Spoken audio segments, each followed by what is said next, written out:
1 Samuel 24. David spares Saul. David then went up from there and stayed in the strongholds of En-Gedi. When Saul returned from the pursuit of the Philistines, he was told that David was in the desert near En-Gedi. So Saul took 3,000 of his best men from all Israel and went to search of David and his men in the direction of the wild goat crags. When he came to the sheepfolds along the way, he found a cave which he entered to relieve himself.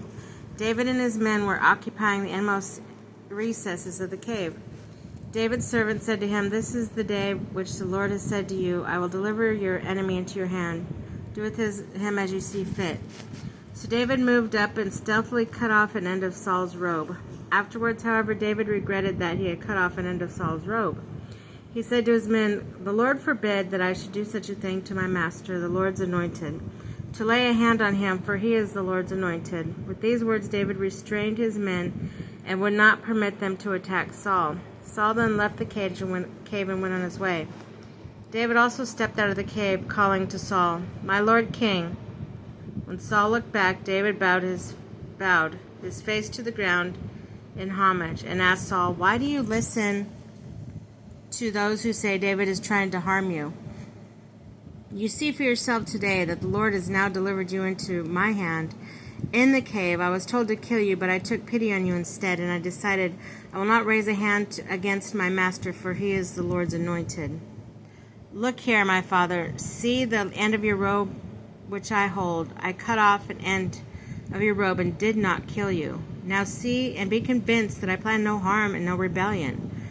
I have done you no wrong, though you are hunting me down to take my life. May the Lord judge between me and you. May the Lord exact justice from you in my case. I shall not lay a hand on you.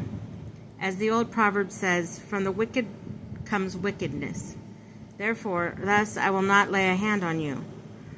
What is the king of Israel attacking? What are you pursuing? A dead dog, a single flea. And the Lord will be the judge to decide between us. May the Lord see this, defend my cause, and give me justice against you."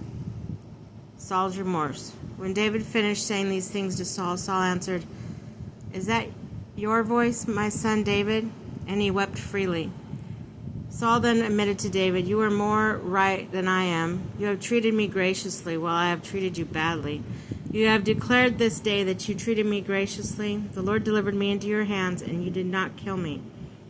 For if someone comes upon an enemy, do they send him away graciously on their way? So may the Lord reward you graciously for what you have done this day. And now, since I know that you certainly have become king, and that the kingship over Israel shall come into your possession, swear to me by the Lord that you will not cut off my descendants, and that you will not blot out my name from my father's house." David gave Saul his oath, and Saul returned home, while David and his men went up to the stronghold.